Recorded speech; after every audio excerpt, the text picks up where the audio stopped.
میں مبلغ بنوں سنتوں کا، خوب چرچا کروں سنتوں کا، ہو کرم بہر خاک مدینہ۔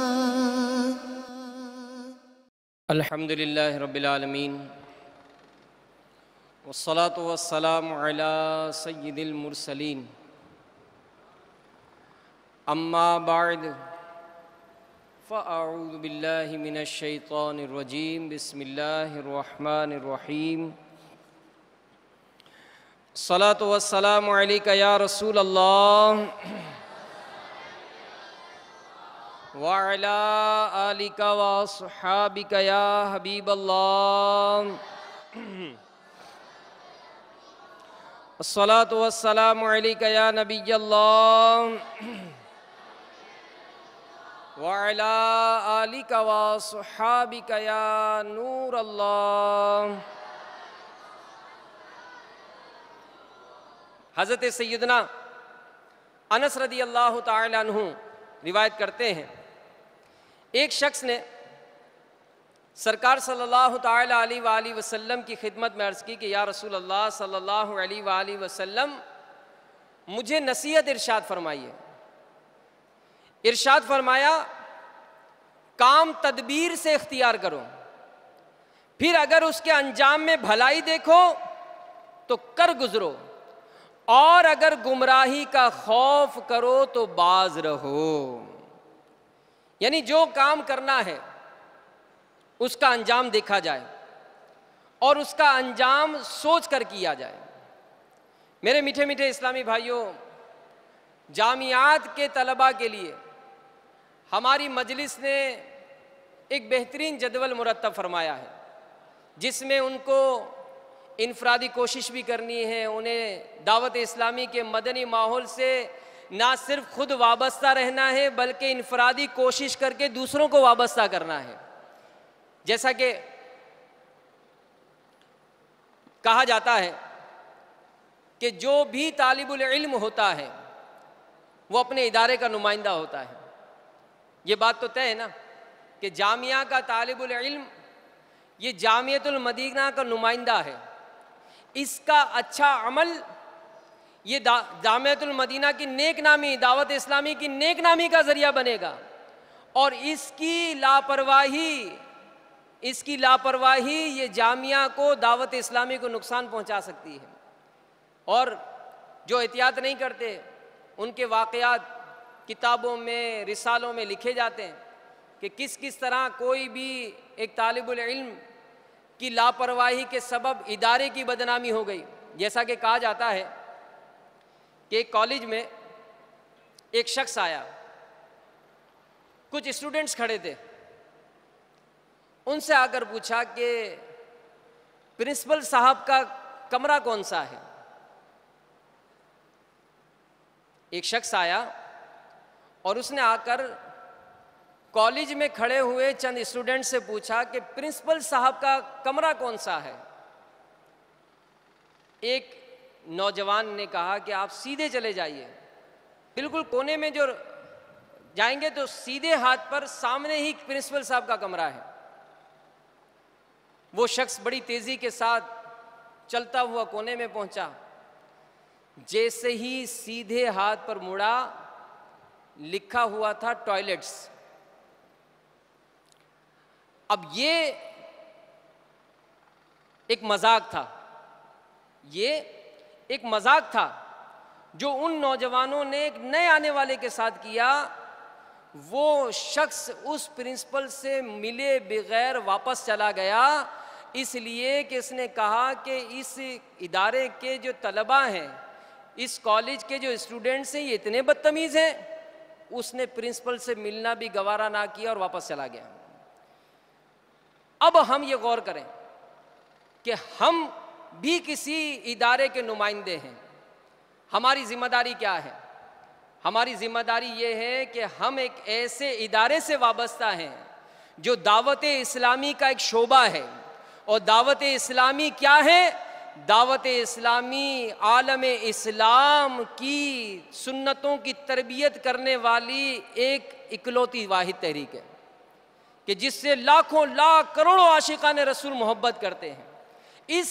اس کے جامعہ کا طالب علم کیسا ہونا چاہیے، اس کا نمائندہ کیسا ہونا چاہیے کہ جب کوئی بھی اس کے ادارے میں داخل ہو تو آنے والے کو مسکرا کر السلام علیکم ورحمۃ اللہ کہہ کر گرم جوشی سے وہ ملتا، آنے والے کو پوچھتا کہ آپ کیسے تشریف لائے، اس نے کہا مجھے فلاں جگہ پر جانا ہے، آئیے میں آپ کو چھوڑ کر آتا ہوں، آپ اس کو لے کر آتے، اس کو اس جگہ پر ملاقات کرواتے تو وہ آنے والا یقیناً اس بات سے متاثر ہو کر کہتا کہ جامعہ کا طالب العلم ایسا ہے تو اس جامعہ کے مدرس کیسے ہوں گے، اس جامعہ کا ناظم کیسا ہوگا، اس جامعہ کی مجلس کیسی ہوگی، ارے دعوت اسلامی کے ایک شعبے کا عالم یہ ہے تو دعوت اسلامی کا عالم کیا ہوگا، دعوت اسلامی کے ایک شعبے کے ایک طالب علم کا یہ عالم ہے تو ان کے شیخ طریقت کا عالم کیا ہوگا۔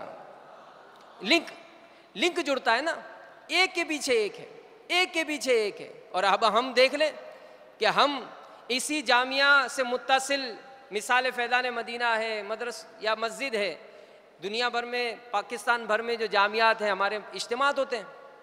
اب اجتماعات ہوتے ہیں تو ہمارا عالم کیا ہوتا ہے، ہمارا عالم کیا ہوتا ہے؟ خود اپنا محاسبہ کر لیں کہ آج آپ امامہ شریف میں، آپ مدنی لباس میں اگرچہ یہاں بیٹھے ہیں، کیا پورا دن یہ معمول ہوتا ہے؟ کیا پورا دن یہ معمول ہوتا ہے یا جیسے ہی چھٹی ہوگی فوراً اس کو اتار دیں گے؟ کیا ساری نمازیں آپ کی با امامہ ہوتی ہیں؟ کیا آپ اپنے درجے میں جب مطالعہ کرتے ہیں آپ کے سر پر امامہ شریف ہوتا ہے، یا معاذ اللہ اس کو کھینچ کر زمین پر رکھ دیتے ہیں؟ گرمی بہت ہو رہی ہے۔ امیر اہل سنت دامت برکاتہم عالیہ تو تربیت کیا فرماتے ہیں کہ گھر میں بھی اگر جائیں تو جب تک آپ نے سونا نہ ہو اپنے سر سے امامہ شریف نہ اتاریں، کیونکہ یہ ایک نعمت ہے، اس نعمت کی قدر کیجئے۔ آپ ہفتہ وار اجتماع میں بیٹھے ہیں، بالکل سیڑھیوں کے پاس بیٹھے ہیں، کیا کر رہے ہیں؟ آپس میں گفتگو کر رہے ہیں، ارے علاقے سے گاڑی آ رہی ہے، نئے نئے لوگ آ رہے ہیں، آپ تو میزبان بن جاتے، اور میزبان کہاں کھڑا ہوتا ہے؟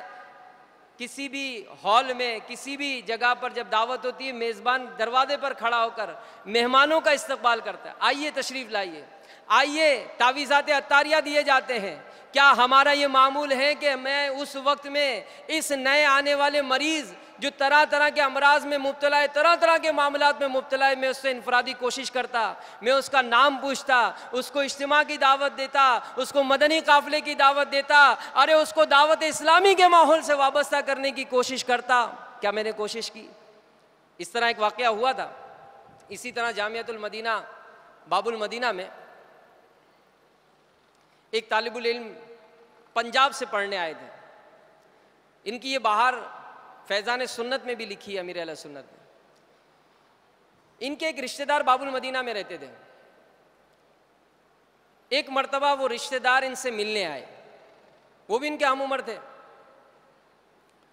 وہ اسلامی بھائی کہتے ہیں کہ جب میں اپنے اس رشتہ دار سے جو جامعۃ المدینہ کا طالب العلم تھا ملنے آیا، اس نے بڑی گرم جوشی سے مجھ سے ملاقات کی، اور ملاقات کر کے مجھے بڑی محبت دی۔ اتفاق سے وہ جمعرات کا دن تھا، مجھے روک لیا کہ آج آپ اجتماع میں شرکت کر کے جائیں گے۔ مجھے اجتماع میں شرکت کرائی، مجھے حلقوں میں شرکت کرائی، مجھے اتنی شفقت، اتنی محبت دی کہ میں نے ان سے ملنا شروع کیا، حتیٰ کہ ان کی انفرادی کوشش سے میں نے جامعۃ المدینہ میں داخلہ لیا، اور الحمدللہ اسی جامعۃ المدینہ سے میں فارغ ہو کر عالم دین بن گیا۔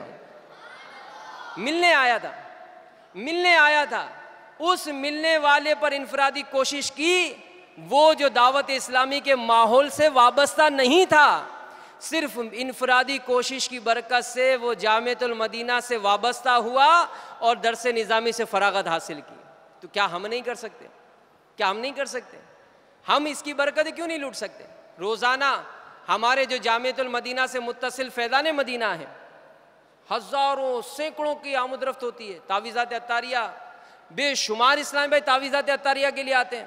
میں کتنوں سے ملاقات کرتا ہوں، بلکہ میں آپ کو ایک بات کہوں، اپنے آپ سے پوچھئے گا کہ ہم جس مسجد سے تعلق ہے ہمارا، اس مسجد کے امام صاحب کا نام کیا ہے؟ اپنے آپ سے پوچھ لیجئے گا. جس امام کے پیچھے میں 5 وقت نماز پڑھتا ہوں اس امام کا نام کیا ہے؟ جس کی اذان سن کر میں جواب دیتا ہوں، 5 وقت اذان سنتا ہوں مؤذن صاحب کی. ہماری جامعۃ المدینہ سے متصل جو مسجد ہے اس مسجد کے مؤذن صاحب کا نام کیا ہے؟ پتہ نہیں ہے.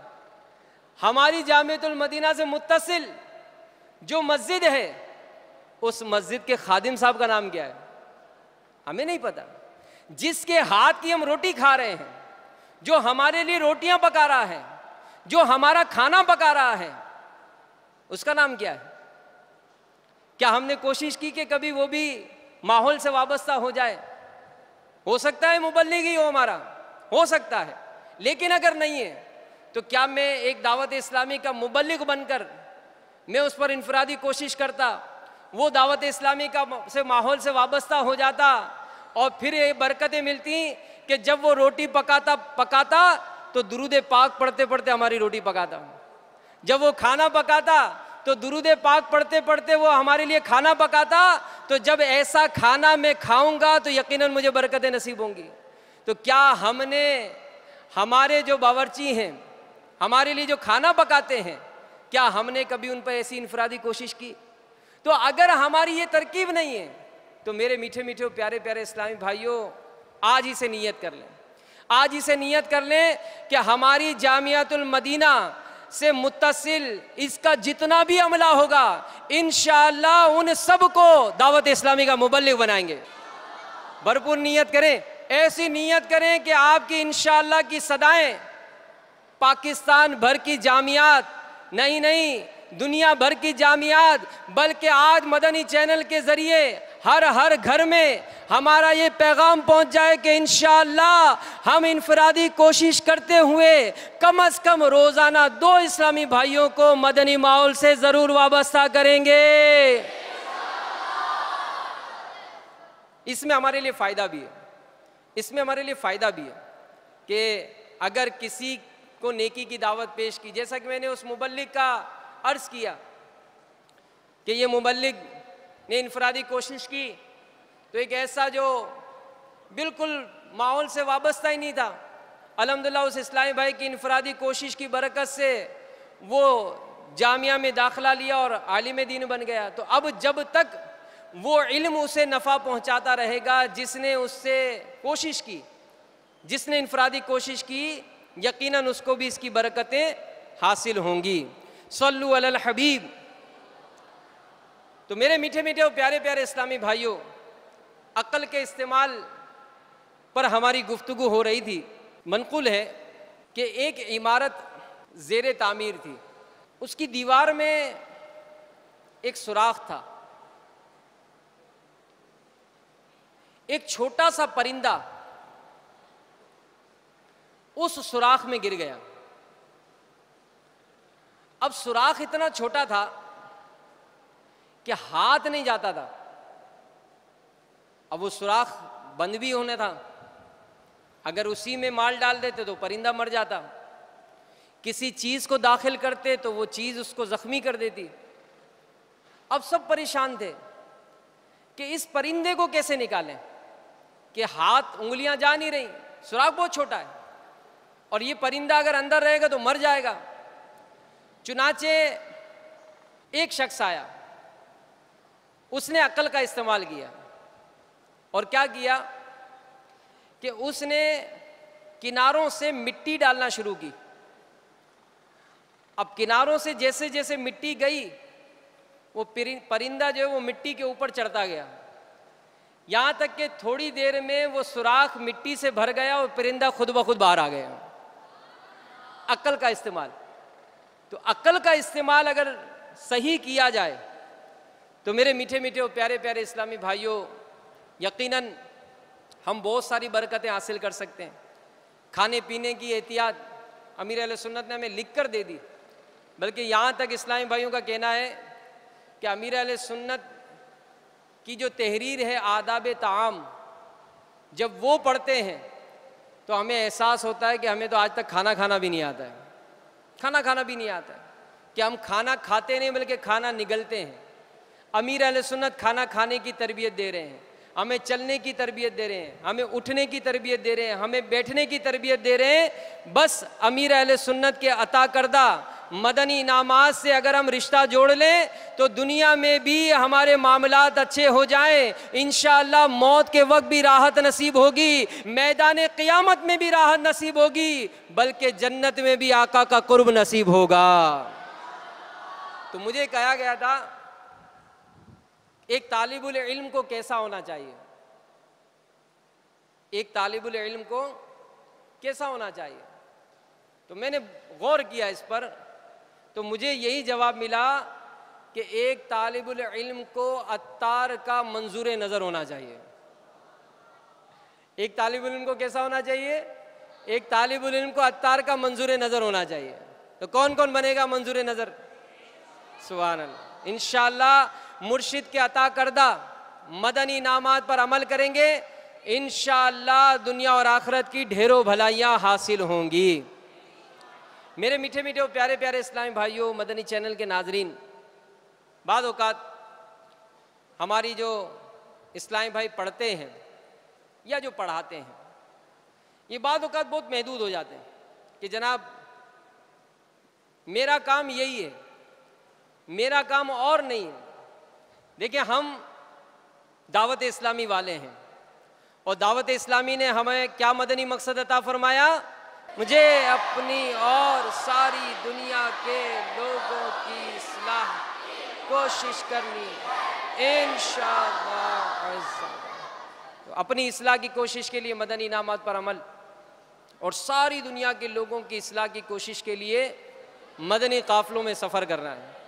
تو میرے میٹھے میٹھے اور پیارے پیارے اسلامی بھائیوں، عقل کا استعمال، آخر میں آپ کی بارگاہ میں ایک عرض ہے کہ دیکھیں ہم نے ذہن بنایا کہ انشاءاللہ جو ہمارے اجتماعات میں آئیں گے، جو ہماری جامعہ سے متصل مسجد میں نماز پڑھتے ہیں، ان سب سے ہم انفرادی کوشش کریں گے۔ دعوت اسلامی دنیا کے کم و بیش 77 ممالک میں اپنا پیغام پہنچا چکی، 41 سے زائد شعبے اس میں قائم ہیں، اور اہم ترین شعبہ مدنی چینل ہے کہ مدنی چینل کے ذریعے آج گھر گھر نیکی کی دعوت عام کی جا رہی ہے۔ تو یہ سارے معاملات کو پورا کرنے کے لیے ایک کثیر سرمایہ کی ضرورت ہوتی ہے۔ اب آپ کو ہر بیان میں ترغیب یہ بھی دلائی جا رہی ہے کہ آپ مدنی عطیات بھی کریں گے۔ ایک سوال قائم ہوتا ہے کہ مدنی عطیات کیے کیسے جائیں گے؟ بھائی کرنا ہے، سب آ کر کہہ رہے ہیں کرو کرو کرو کرو، یہ کریں گے کیسے؟ تو یاد رکھیے، جو ہمارے اسلامی بھائی آپ سنتے ہیں کہ جناب یہ جو اسلامی بھائی ہے نا، یہ دعوت اسلامی کے لیے لاکھوں لاکھ روپے جمع کرتا ہے، یہ اسلامی بھائی اس نے بھی اس بار مدنی عطیات کے لیے بھرپور کوششیں کی، الحمدللہ اس کو کامیابی ملی، اور اس نے اتنے لاکھ روپے مدنی عطیات کے لیے جمع کیے۔ اس کی وجہ کیا ہوتی ہے؟ میں آپ کو ان اسلامی بھائیوں کے بارے میں جو مدنی عطیات کرنے میں بہت فعال ہوتے ہیں، ان کا ایک طریقہ، ایک انداز بتاتا ہوں۔ الحمدللہ وہ اسلامی بھائی جو دعوت اسلامی کے لیے بھرپور مدنی عطیات کرتے ہیں، ان کے پاس ایک لسٹ موجود ہے۔ وہ لسٹ کیا ہے؟ سب سے پہلے اپنا نام لکھا ہے، اپنے گھر سے تعلق رکھنے والے والد صاحب، بھائی، بہنیں، بہنوئی، اسی طرح ماموں، نانا، خالہ، پھوپھی، تایا، چاچا، دادا، اس طرح سے اپنے پورے خاندان کے افراد کے نام لکھے ہوئے ہیں۔ پھر دوسری کیٹیگری میں اپنے پڑوس میں رہنے والوں کے نام لکھے ہیں، اپنے رشتہ داروں کے نام لکھے ہیں، اپنے جاننے والوں کے نام لکھے ہیں، یعنی اگر کوئی کاروبار کرتا ہے تو کسی سے مال لیتا ہے، کسی کو مال دیتا ہے، اس کے پاس یہ دونوں لسٹیں بنی ہیں کہ میں مال کس سے لیتا ہوں، مال دیتا کس سے ہوں۔ تو پتہ چلا کہ وہ جو 1 لاکھ روپے جمع کر کے دعوت اسلامی کو دیتا ہے، در حقیقت اس کے پاس 100 نام لکھے ہیں، وہ ہر ایک سے 1,000 روپے جمع کرتا ہے تو لاکھ روپے مدنی مرکز میں جمع کرا دیتا ہے۔ تو ہم ایسا کرتے نہیں ہیں، ہمارے پاس کوئی لسٹ نہیں ہے، ہمارے پاس کوئی ذہن نہیں ہے کہ آخر مجھے رابطہ کس سے کرنا ہے۔ پھر ان اسلامی بھائیوں نے کیٹیگری بنائی کہ جناب ان میں ایسے کتنے افراد ہیں جو ہم کو 12 لاکھ روپے دیں گے، کتنے ایسے افراد ہیں جو 6 لاکھ روپے دیں گے، کتنے ایسے افراد ہیں جو 3 لاکھ روپے دیں گے، کتنے جو 1 لاکھ روپے دیں گے، کتنے جو 12,000 دیں گے، کتنے ہیں جو 1,200 روپے دیں گے۔ ان تمام کی لسٹ بنی ہے۔ تو آخر کار جب ایک ایک سے وہ رابطہ کرتے ہیں تو دعوت اسلامی کے لیے وہ بھرپور مدنی عطیات کرنے والوں میں شامل ہو جاتے ہیں۔ تو بعض اوقات ہمارے جو جامعہ کا طالب العلم ہے وہ اس معاملے میں بڑا خوف زدہ رہتا ہے کہ میں کس سے بات کروں، میں کس سے رابطہ کروں۔ ارے بھائی، آپ کی جامعہ سے جو متصل مسجد ہے، اس مسجد میں نمازی کتنے آتے ہیں؟ جی عشاء کی نماز میں تقریباً 300 نمازی ہوتے ہیں۔ کیا آپ کے پاس 300 کی فہرست ہے؟ نہیں ہے۔ آپ کی جامعہ کہاں ہے؟ جی ہماری جامعہ تو شہر کی مین گلہ منڈی میں، اناج مارکیٹ میں ہماری مسجد جامعہ ہے۔ اناج مارکیٹ میں دکانیں کتنی ہیں؟ تقریباً 1,500 سے 2,000 دکانیں ہوں گی۔ اگر 2,000 دکانیں ہوں، ایک دکاندار سے 1,200 روپے لے لیے جائیں، کتنے بنے؟ تقریباً 25 لاکھ روپے بن گئے۔ امیر اہل سنت کی اس لاڈلی چہیتی تحریک دعوت اسلامی کے لیے ہم تن من دھن ہر طرح سے دعوت اسلامی کی خدمت کریں گے۔ میرے میٹھے میٹھے اور پیارے پیارے اسلامی بھائیوں اور مدنی چینل کے ناظرین، تبلیغ قرآن و سنت کی عالمگیر غیر سیاسی تحریک دعوت اسلامی، یہ ہمیں زندگی کے ہر شعبے میں ہماری تربیت کرتی ہے۔ آج ہم نے عقل کے متعلق چند باتیں سنی ہیں۔ حضرت لقمان حکیم رضی اللہ تعالی عنہ نے اپنے بیٹے سے فرمایا کہ بیٹا، انسان کی عقل کامل نہیں ہوتی جب تک اس میں 10 صفات پیدا نہ ہوں۔ یعنی اب عقل کامل کیسے ہو، اس کی ہم چند باتیں سننے کی کوشش کرتے ہیں کہ عقل جو ہے یہ کامل کیسے ہوتی ہے۔ نمبر 1، غرور سے محفوظ رہے، یعنی اپنے اندر غرور پیدا نہ ہونے دے۔ امام اعظم ابو حنیفہ رحمۃ اللہ تعالی علیہ کی سیرت میں بزرگوں نے لکھا ہے کہ آپ بہت عقل مند تھے، اور یہاں تک علماء نے امام اعظم ابو حنیفہ کے بارے میں لکھا ہے کہ اگر امام اعظم ابو حنیفہ کسی ستون کو سونے کا ثابت کرنا چاہیں تو اس ستون کو سونے کا ثابت کر دیں، اتنے عقل مند تھے۔ اور مزید امیر اہل سنت نے امام اعظم ابو حنیفہ کی عقل مندی کے بارے میں یہ لکھا ہے کہ امام اعظم ابو حنیفہ کی کم و بیش 70 سال کی زندگی میں آپ کی سیرت لکھنے والوں نے لکھا ہے کہ امام اعظم ابو حنیفہ نے کبھی کسی کی غیبت نہیں کی، کیونکہ غیبت کرنے سے تو نیکیاں ضائع ہو جاتی ہیں۔ تو غیبت کرنے والا یہ تو سراسر نقصان میں رہتا ہے۔ اور دعوت اسلامی کے مدنی ماحول میں بھی ہمیں غیبت سے بچنے کا ذہن ملا ہے، اور یہ ہمارا نعرہ ہے کہ غیبت کے خلاف جنگ، غیبت کے خلاف جنگ، غیبت کے خلاف جنگ۔ نہ غیبت کریں گے نہ غیبت سنیں گے، نہ غیبت کریں گے نہ غیبت سنیں گے۔ محبتوں کے چور، محبتوں کے چور قفل مدینہ انشاءاللہ، قفل مدینہ انشاءاللہ، قفل مدینہ لگا رہے گا انشاءاللہ۔ اللہ تبارک و تعالی ہم سب کو شیخ طریقت امیر علیہ سنت کے عطا کردہ مدنی انعامات کے مطابق اپنی زندگی گزارنے کی توفیق عطا فرمائے۔ آمین بجاہ النبی الامین صلی اللہ علیہ وآلہ وسلم. صلو علی الحبیب. میں مبلغ بنوں سنتوں کا، خوب چرچا کروں سنتوں کا، ہو کرم بحر خاک